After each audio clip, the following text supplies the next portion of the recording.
Hello friends, welcome to our YouTube channel teaching exam overload. दोस्तों, आज के session के अंतर्गत आपकी जो सीटेट दिसंबर 2024 की क्लासेस लगातार और बेहतरीन ढंग से चल रही हैं, उसके अंतर्गत जो हमने न्यू एनसीईआरटी की क्लासेस चलाई थी, उसके अंतर्गत आज हमारी चैप्टर नंबर 3 की क्लास है, जो ज्योग्राफी का लास्ट चैप्टर है। ध्यान रखिएगा, इसमें हमने आपको पहले क्लास में बताया था, आज तीसरी क्लास है। पहले क्लास में बताया था कि टोटल 5 यूनिट में बांट दिया गया है क्लास 6 की एसएसटी को, और पहली यूनिट किसकी है? ज्योग्राफी की है, जिसमें 3 चैप्टर है। तो आज पहली यूनिट ख़त्म कर लिए, 3 चैप्टर है, पहली यूनिट ख़त्म कर लिए। कल से हिस्ट्री में आएंगे। हिस्ट्री में कितनी चैप्टर हैं? 4 चैप्टर हैं, मतलब 4 दिन में हिस्ट्री ख़त्म हो जाएगी। ऐसे ही उसके बाद फिर पॉलिटी में 3 या 4 चैप्टर हैं, इकोनॉमिक्स में 2 चैप्टर हैं। ये सारे एक ही दिन में कवर कर लिए जाएंगे ना। पॉलिटी और इकोनॉमिक्स तो एक ही दिन में हमको कवर करना है। बाकी जो नैतिक वाला है वो भी हम एक दिन में कवर करेंगे। हिस्ट्री ज्योग्राफी हम एक दिन में एक ही चैप्टर पढ़ते हैं, क्योंकि इसी से प्रश्न ज़्यादा बनता है। तो चलिए फिर आज हम पहली यूनिट के आखिरी चैप्टर को पढ़ते हैं, जिसका नाम है स्थल रूप एवं जीवन। चलिए फिर सेशन को शुरू करने से पहले हमारी एक रिक्वेस्ट है कि हमारे चैनल को लाइक करें, सब्सक्राइब करें तथा ज़्यादा से ज़्यादा शेयर करें।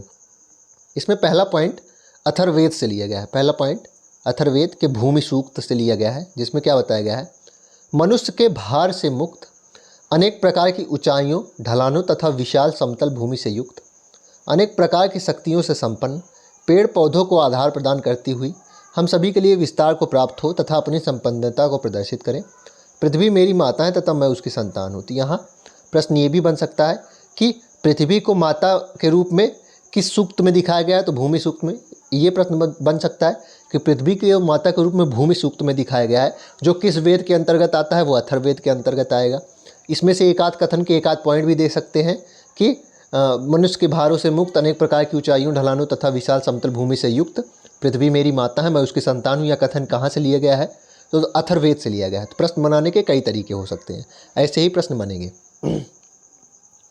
अगला पॉइंट देखते हैं, तुंगता या अल्टीट्यूड क्या होती है? एल्टीट्यूड आपको जानते हैं ना, अगर आपने पढ़ा होगा तो एल्टीमीटर एक चीज़ होती है। एल्टीमीटर के बारे में आप जानते होंगे कि ऊंचाई नापने का काम किसका करते हैं? ऊंचाई जो मापने का काम होता है वो एल्टीमीटर का होता है। तो ऊंचाई जो होती है उसे हम तुंगता या एल्टीट्यूड्स कहते हैं। तो समुद्र तल से किसी वस्तु की ऊंचाई, समुद्र तल से किसी वस्तु की ऊंचाई मतलब कि पर्वत की ऊंचाई, एक उड़ती हुई चिड़िया की ऊंचाई अर्थात, या फिर उड़ते हुए वायुयान की ऊंचाई, या एक उपग्रह की ऊंचाई। मतलब समुद्र तल मतलब कि जो आपका 20 लेवल होता है, वहाँ से मान लीजिए यहाँ 50 किलोमीटर ऊपर कोई चीज़ है, तो ये 50 किलोमीटर हमने समुद्र तल से ही मापा है, किससे ऊपर है, यही तुंगता हो जाती है। ठीक है। अगला पॉइंट है, पृथ्वी के स्थल रूप को हम 3 भागों में बांटते हैं। पृथ्वी के स्थल रूप को ये उसमें भी दिया गया है, 3 भागों में बांटते हैं। पहला है पर्वत, दूसरा पठार, तीसरा मैदान। ठीक है, पहला पर्वत, दूसरा पठार, तीसरा मैदान हो जाएगा। पर्वत के बारे में देख लेते हैं कि जो ग्रीष्म ऋतु होती है उसमें कम तुंगता पर हिम, मतलब कि जो ग्रीष्म ऋतु में ये मान लीजिए पहाड़ है, तो कम तुंगता वाली मतलब कम ऊंचाई वाली जो बर्फ़ होती है वो पिघल जाती है और जल में बदलकर नदियों में आती है। ठीक है, कम तुंगता वाली, जहाँ यहाँ वाली नहीं, यहाँ वाली जो बर्फ़ होती है वो पिघल जाती है। ठीक है, ऊपर देखिए अभी भी ऐसी फिगर बनाई, मतलब यहाँ बर्फ़ अभी भी विद्यमान है। बहुत अधिक ऊंचाइयों पर हिम कभी नहीं पिघलती। वही बात जो फिगर में दिखाया गया है, बहुत अधिक जो ऊंचाइयों पे हिम होती है वो बर्फ़ कभी नहीं पिघलती है, और पर्वत को स्थायी रूप से ढके रहती है। ऐसा क्यों होता है? क्योंकि वहाँ की हवा पतली होती है। अब हवा पतली होती है तो उसके अंदर क्या होता है कि गर्मी धारण करने की क्षमता भी कम होती है, इस कारणवश वो हमेशा ठंडी रहती हैं ना, इसलिए बता रहा है। अब ये देखिए माउंट एवरेस्ट की फिगर है, विश्व की सबसे ऊँची चोटी है। माउंट एवरेस्ट विश्व की सबसे ऊँची चोटी है। ये माउंट एकांगुआ की फ़ोटो है, माउंट किलिमंजारो, माउंट ब्लॉन्क, ठीक है, माउंट कंचनजंगा, ठीक है, mount Kanchenjunga, mount Anamudi. South India की सबसे बड़ी चोटी, साउथ इंडिया की जो है सबसे बड़ी चोटी है केरला में है, ये माउंट अनाउईमुड़ी, इसको भी ध्यान रखिएगा। और केरल में है माउंट कंचनजंगा। अगर भारत में पूछा जाए भारत की, तो ये माउंट कंचनजंगा हो जाएगी, भारत की चोटी है। ठीक है, आगे देखते हैं। माउंट एवरेस्ट जो है ये भारत की नहीं, ये नेपाल की है, नेपाल की है। भारत में इसको हम एवरेस्ट कहते हैं, नेपाल में क्या कहा जाता है? इसको सागर माथा कहा जाता है। ये भी नोट कर लीजिए, नेपाल में इसको सागर माथा कहा जाता है। आगे देखते हैं, विश्व के अधिकांश पर्वतों को पर्वत श्रृंखलाओं के रूप में वर्गीकृत किया जाता है। जैसे कि एशिया में हिमालय पर्वत श्रृंखला है, यूरोप में आल्प्स पर्वत श्रृंखला है, दक्षिण अमेरिका में एंडीज पर्वत श्रृंखला है, जो सबसे ज़्यादा लंबी पर्वत श्रृंखला है। सबसे लंबी पर्वत श्रृंखला कौन सी हो जाएगी? एंडीज हो जाएगी। ठीक है, इनमें से कुछ श्रृंखलाएं हज़ारों किलोमीटर तक फैली, मतलब कि जैसे कि ये पर्वत हो गया, लेकिन जहाँ पर्वत होते हैं वहाँ कई कई कई पर्वत होते हैं ना, कई किलोमीटर तक, हज़ारों किलोमीटर तक पर्वत होते हैं, तो उन्हें पर्वत श्रृंखला का नाम दे दिया जाता है। विश्व के 6 पर्वत ऊपर मैंने दिखाया जो आपको फिगर में, वो है चित्र 3.3 में। देखिए, ऊपर से नीचे तक उनकी सापेक्षिक ऊंचाई का दृश्य प्रभाव देने के लिए एक साथ प्रस्तुत किया गया। माउंट एवरेस्ट जो है नेपाल तथा तिब्बत के बीच में है। कंचनजंगा भारत के सिक्किम राज्य में है और नेपाल में है। हिमालय पर्वत श्रृंखला की 2 सबसे बड़ी चोटियाँ ये हैं, माउंट एवरेस्ट और कंचनजंगा। ठीक है, एंडीज पर्वत श्रृंखला दक्षिण अमेरिका की सबसे ऊंची चोटी है, इसमें मतलब कि दक्षिण अमेरिका की है, और इसकी सबसे ऊंची चोटी क्या है? एकांक गुआ। क्या है? एकांक गुआ है। ठीक है, तो कौन से एंडीज श्रृंखला की सबसे ऊंची चोटी कौन सी हो जाएगी? एकांक गुआ हो जाएगी। अफ्रीका में माउंट किलिमंजारो एक पृथक श्रृंखला, पृथक पर्वत है जो किसी श्रृंखला से संबंधित नहीं। तो माउंट किलिमंजारो किसी श्रृंखला से संबंधित, मतलब कि ये केवल अकेला एक पर्वत खड़ा हुआ है। ठीक है, माउंट किलिमंजारो है अफ्रीका का सबसे ऊंचा चोटी, ये हो जाएगी। पश्चिमी यूरोप में ब्लांक आल्प्स का सबसे ऊंचा पर्वत है, आल्प्स का सबसे ऊंचा पर्वत माउंट ब्लांक हो जाएगा। अनायमुड़ी केरल में है और दक्षिण भारत की सबसे ऊंची पर्वत हो जाएगी। तो ये सारी इसकी सापेक्षिक ऊंचाइयाँ सारी की दिखाई गई हैं। ठीक है, मॉस क्या होता है? मॉस फूलों और वास्तविक जड़ों से रहित, मतलब कि मॉस, हम काई देखे हैं ना, काई को ही मॉस कहा जाता है। काई का ही एक प्रकार होती है, फूलों रहित होती है, जड़ रहित होती है, पत्ती रहित होती है, छोटा सा हरा भरा पौधा होता है।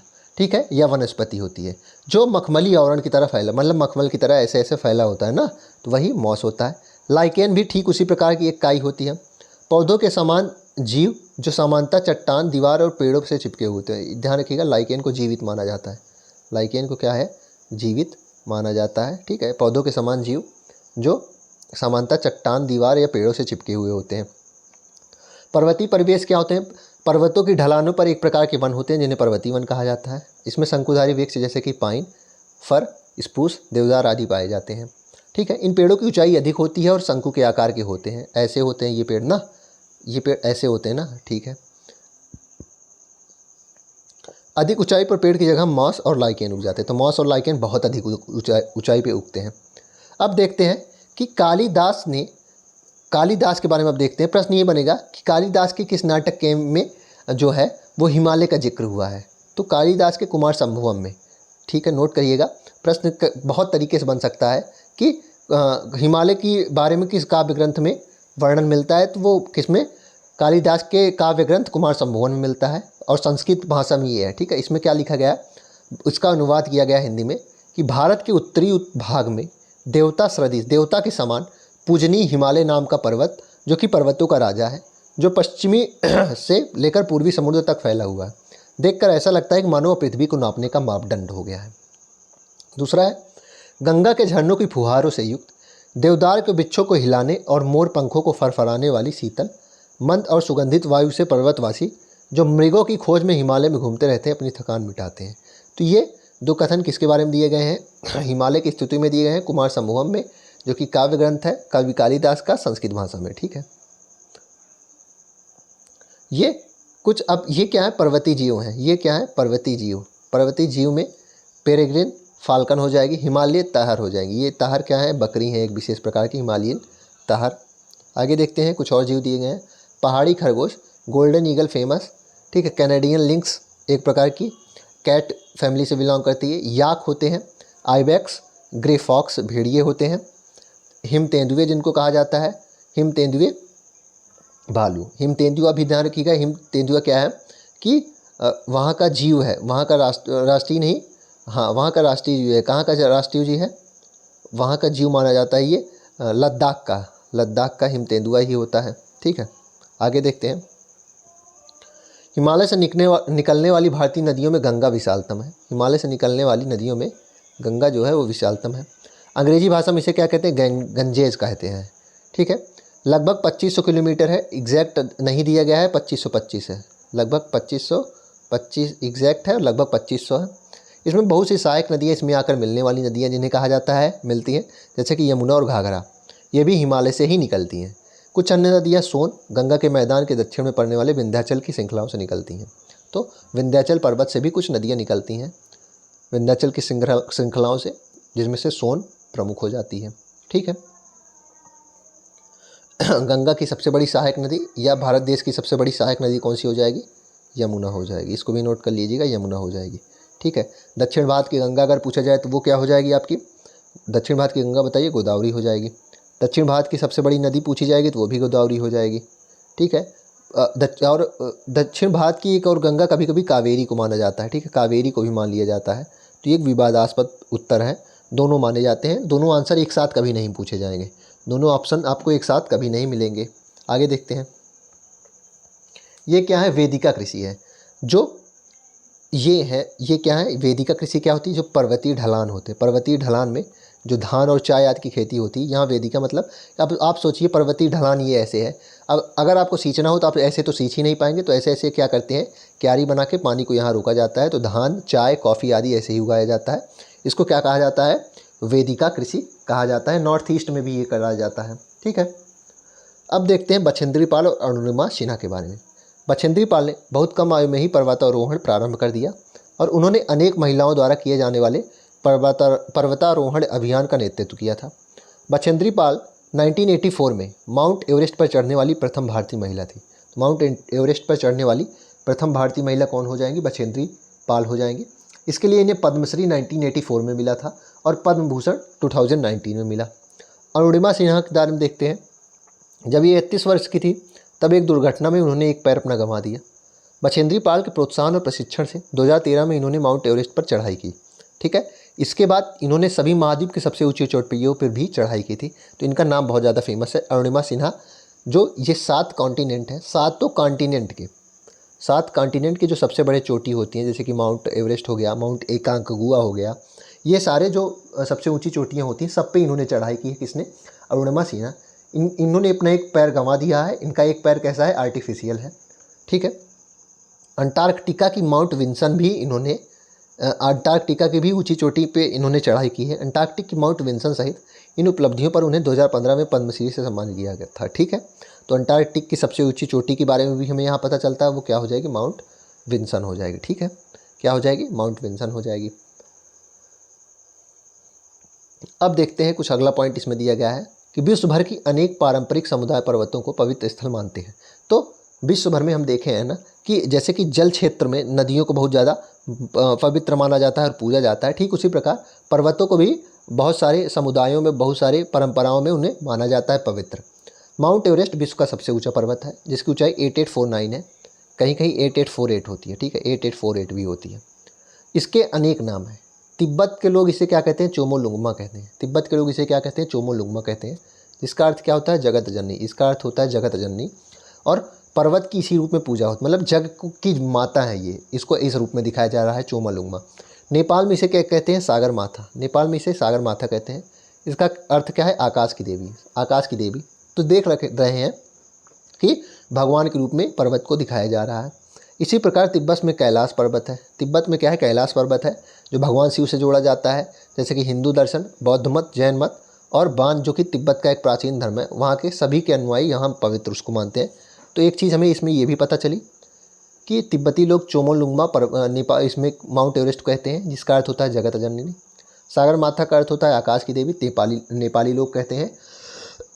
और अगला पॉइंट हमें पता चला कि जो बान है वो क्या है? तिब्बत का एक प्राचीन धर्म है। ठीक है, इसको ध्यान रखिएगा। तिब्बत का पठार विश्व का सबसे ऊंचा और बड़ा पठार है। तिब्बत का पठार जो है विश्व का सबसे ऊंचा और बड़ा पठार है। दूसरा सबसे बड़ा पठार दक्षिणी पठार हो जाएगा। तिब्बत के ही पठार को क्या कहते हैं? विश्व की छत कहा जाता है। ठीक है, विश्व की छत इसको हम कहते हैं। इसको भी नोट कर लीजिएगा, विश्व की छत इसको हम कहते हैं। तिब्बत के पठार की औसत ऊंचाई 4500 मीटर है। इसकी औसत ऊंचाई कितनी है? 4500 मीटर है, इसलिए इसको हम विश्व की छत भी कहते हैं। पूर्व से पश्चिम दिशा तक यह लगभग 2500 किलोमीटर लंबा है। लगभग ये कितना लंबा है? 2500 किलोमीटर ये लॉन्ग है।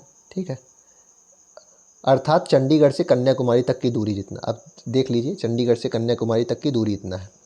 मध्य और दक्षिण भारत के दक्कन का पठार विश्व के सबसे पुराने पठारों में से एक है। तो जो दक्षिण भारत का दक्कन का पठार है वो बहुत पुराना है, जो कई लाख साल पहले ज्वालामुखी की सक्रियता के कारण बना था। आगे देखते हैं। देख लीजिए, ये भी देख लीजिए, चेरापूंजी पठार से निकलता नहकालिकाई जलप्रपात, इसको भी ध्यान रखिएगा। चेरापूंजी पठार से, तो जो पठार होते हैं उनसे जलप्रपात भी निकलते हैं, ठीक है। इसको पढ़ाया भी गया है आपको, पुरानी बुक में है ये। तो चेरापूंजी से, लेकिन फिगर इसमें दिया गया है चेरापूंजी मासीराम मेघालय में है। चेरापूंजी और मासीराम मेघालय में ही है, मेघालय में है। मेघालय में कौन सा ये निकल रहा है? नहकालिकाई जलप्रपात, ठीक है। नहकालिकाई जलप्रपात, आप इसको ध्यान रखिएगा। कितना मीटर लंबा है ये भी दिया गया है, 340 मीटर लंबा है। शरावती नदी पर जोग जलप्रपात है, इसको भी ध्यान रखिएगा। स्वर्णरेखा नदी पर हुंड्रू जलप्रपात है, इसको भी ध्यान रखिएगा, ठीक है।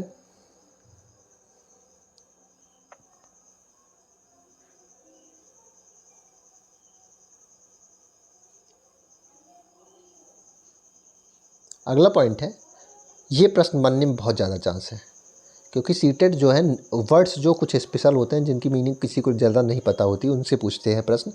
तो इसमें पूछेंगे रेजिलियंस क्या है, प्रश्न बन सकता है रेजिलियंस क्या है, क्या रेजिलियंस है क्या, यहाँ से प्रश्न बनेगा। तो इसका हिंदी अगर आपसे दे दिया जाए तो आप जान लेंगे कि लचीलापन क्या होता है, ठीक है। लचीलापन क्या होता है कि अनुकूलन को ही हम लचीलापन कहते हैं।